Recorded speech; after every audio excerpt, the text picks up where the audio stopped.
నమస్తే welcome to Suman TV నేను మీ విష్ణు ప్రస్తుతంతో పాటు AMFI registered mutual fund distributor Bonigela Solomon garu ఉన్నారు. సో వారితో మాట్లాడి మ్యూచువల్ ఫండ్స్కి సంబంధించిన అనేక రకాల విషయాలను వారి ద్వారా తెలుసుకుందాం. నమస్తే సాల్మన్ గారు. నమస్తే అండి విష్ణు గారు. సార్ ఎలా ఉన్నారు? బాగున్నా సార్, దేవుడి దయ వల్ల. సో అయితే మ్యూచువల్ ఫండ్స్ అనేవి ఎప్పటి నుంచో ఉన్నాయి, కానీ స్టాక్ మార్కెట్ గురించి తెలిసినంతగా మ్యూచువల్ ఫండ్స్ గురించి ఇప్పటికీ చాలామందికి తెలియదు. ఎంతగానో చదువుకున్న వాళ్ళకు కూడా మ్యూచువల్ ఫండ్స్ గురించి అవేర్నెస్ లేదంటారు. సో ఒక లేమ్యాన్కి కూడా అర్థమయ్యేలా మ్యూచువల్ ఫండ్స్ గురించి చెప్పాలి అంటే ఏ విధంగా చెప్తారు? నమస్తే అండి విష్ణు గారు. మీ సుమన్ టీవీ యాజమాన్యానికి కృతజ్ఞతలండి. మా లాంటి వాళ్ళకి మంచి ప్లాట్ఫామ్ ఇస్తున్నారు, ప్రజలకు మేలు చేస్తున్నారు, మ్యూచువల్ ఫండ్స్ గురించి అవగాహన కల్పిస్తున్నారు. అలాగే సుమన్ టీవీ ప్రేక్షకులకు కూడా నమస్కారాలండి విష్ణుజీ. అయితే విష్ణు గారు, మన దేశంలో 134 కోట్ల మంది ఉంటే కేవలం 2% ప్రజలు, అంటే 2 కోట్ల మందే మ్యూచువల్ ఫండ్స్లో 2 కోట్ల పాన్ కార్డులు మ్యూచువల్ ఫండ్స్లో ఇన్వెస్ట్ చేస్తున్నారు. చాలా తక్కువ పర్సెంటేజ్, 98% మ్యూచువల్ ఫండ్స్కి దూరంగా ఉంటున్నారు. 98% తెలియక. అసలు మ్యూచువల్ ఫండ్స్ అంటే ఏంటంటే అండి, నేను సామాన్యమైన భాషలో చెప్తాను. కొంతమంది వ్యక్తులు, ఇన్స్టిట్యూషన్స్ మనలాంటి ఇండివిజువల్ ఇన్వెస్టర్స్ కొంత డబ్బుని కొన్ని సంస్థలకి ఇస్తారు. ఆ సంస్థలు ఏంటంటే మ్యూచువల్ ఫండ్ సంస్థలు, వాటినే ఏఎంసీ అంటారు, అసెట్ మేనేజ్మెంట్ కంపెనీస్. ఆ మ్యూచువల్ ఫండ్ సంస్థలు ఏమిటంటే అవి కావు, సెబీ అప్రూవ్ చేసిన సంస్థలు అవి. ఓకే. సపోజ్ బ్యాంక్ వేరు, ఇన్సూరెన్స్ కంపెనీ వేరు, మ్యూచువల్ ఫండ్ సంస్థ వేరు. ఇప్పుడు SBI bank, SBI life insurance, SBI mutual fund, అలా HDFC bank, HDFC life insurance, HDFC, అలా మ్యూచువల్ ఫండ్ సంస్థలో మనం డబ్బులు ఇస్తాం. అయితే ఈ మ్యూచువల్ ఫండ్ సంస్థల ముఖ్య ఉద్దేశం ఏంటంటే విష్ణు గారు, ఇన్వెస్టర్స్కి, ఇన్స్టిట్యూషన్స్కి లాభాలు తీసుకురావడం ప్రధాన ఉద్దేశం. అంటే మీరు ఎందులో ఇన్వెస్ట్ చేయాలి అన్నది ముందే ప్రీ డిటర్మైన్డ్ స్కీమ్, అంటే ముందే మ్యూచువల్ ఫండ్లో స్కీమ్స్ ఉంటాయి. Large cap, mid cap, small cap, అలా ముందే మా స్కీమ్కి అనుగుణంగా ఎందులో ఇన్వెస్ట్ చేయాలనేది దాన్ని బట్టి మనం డబ్బులు ఇస్తే వాళ్ళు ఇన్వెస్ట్ చేస్తారు. అయితే ఈ మ్యూచువల్ ఫండ్స్లో మనం అసలు ఎందుకు ఇవ్వాలి? ప్రతి వ్యక్తి మనం డబ్బు సంపాదించుకుంటాం విష్ణు గారు. అయితే మనం బ్యాంక్స్లో డబ్బు దాచుకుంటే మనకి savings account, recurring deposit are FD ఉంటాయి. సేవింగ్స్లో మనం 100 రూపాయలు పెడితే సంవత్సరానికి 4% కంటే తక్కువ వస్తాయి. అంటే 100కి 4 రూపాయలు వస్తాయి సంవత్సరం తిరిగిన తర్వాత. 4% అంటే నెల లెక్కేస్తే 4/12 వేస్తే పావలా వడ్డీ వస్తుంది. అలాగే ఎఫ్డి కానీ ఆర్డీ కానీ చేస్తే 6% వస్తుంది. అంటే ఇన్ఫ్లేషన్ కంటే కూడా తక్కువ.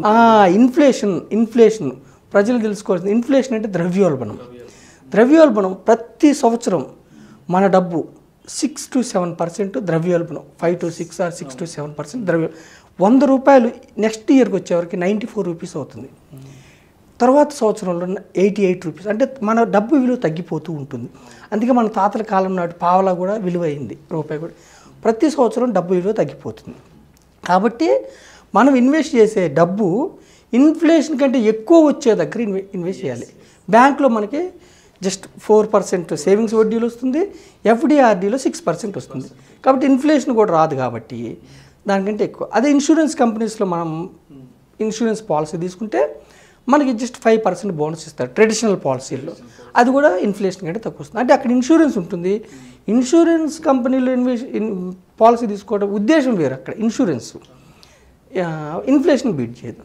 మనకి ఇంకా ఉన్నాయి ఏంటంటే సుకన్య సమృద్ధి ఉంది ఆడపిల్లల కోసం, అక్కడ 8% వస్తుంది, 7.6 to 8% వస్తుంది. అలాగే పీపీఎఫ్ ఉంది. ఒకప్పుడు ఎక్కువ ఉండేది పీపీఎఫ్లో, ఇప్పుడు 9% అలా వస్తుంది. తగ్గిపోయింది, 9% వస్తుంది.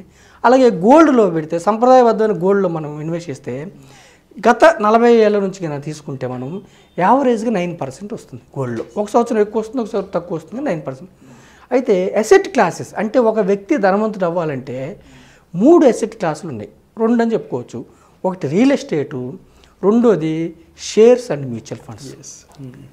షేర్స్ అండ్ మ్యూచువల్ ఫండ్స్లో సెన్సెక్స్ 79లో స్టార్ట్ అయింది విష్ణు గారు, 100 పాయింట్ల దగ్గర స్టార్ట్ అయింది. ఈరోజు 6th ఆగస్ట్ 7th ఆగస్ట్ 2021 ఈ రోజుకి అరౌండ్ 54,000 ఉంది సెన్సెక్స్. అంటే 100 రూపాయలు 79లో ఇన్వెస్ట్ చేస్తే ఈ రోజుకి 54,000 అయింది. అంటే 540 టైమ్స్ పెరిగింది.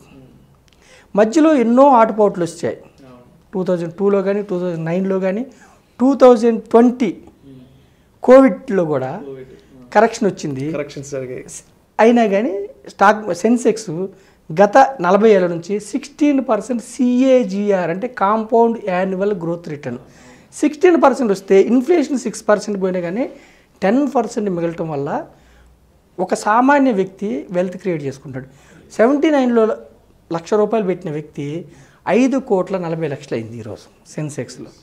అయితే మనకి సెన్సెక్స్, స్టాక్ మార్కెట్, ఈక్విటీలు, షేర్లుగా ఇన్వెస్ట్ చేయాలంటే నాలెడ్జ్ ఉండాలి. సో మన సెబీ చెప్పే ముందు మీకు అసలు సెబీ రెగ్యులేటరీ బాడీస్ ఎలా ఉంటాయో ఒక్క నిమిషంలో చెప్తాను. బ్యాంక్స్, SBI బ్యాంక్ కానీ, గవర్నమెంట్ బ్యాంక్స్ కానీ, ప్రైవేట్ బ్యాంక్స్ కానీ తప్పులు చేయకుండా ఒక రెగ్యులేటరీ బాడీ ఉంటుంది.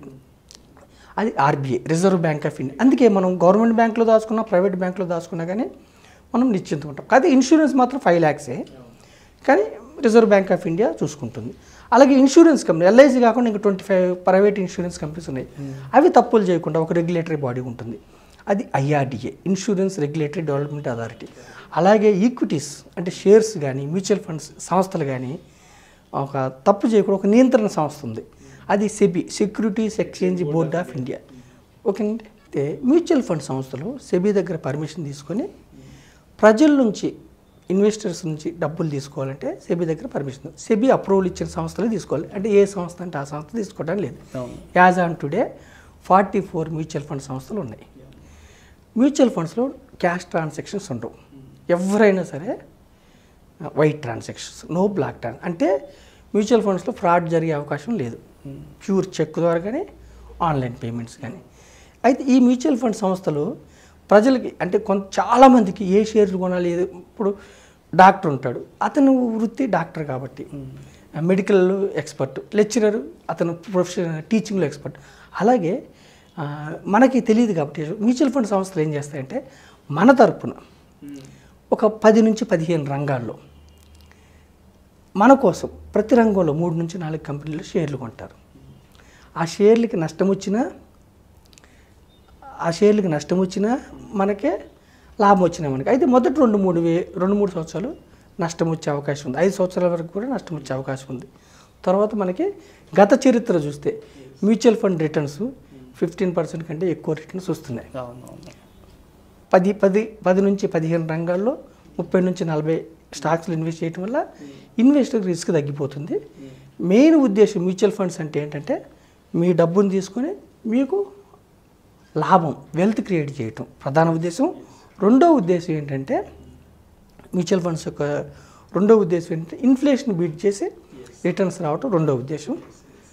అందుకనే మనం మ్యూచువల్ ఫండ్స్ తీసుకోవాలి.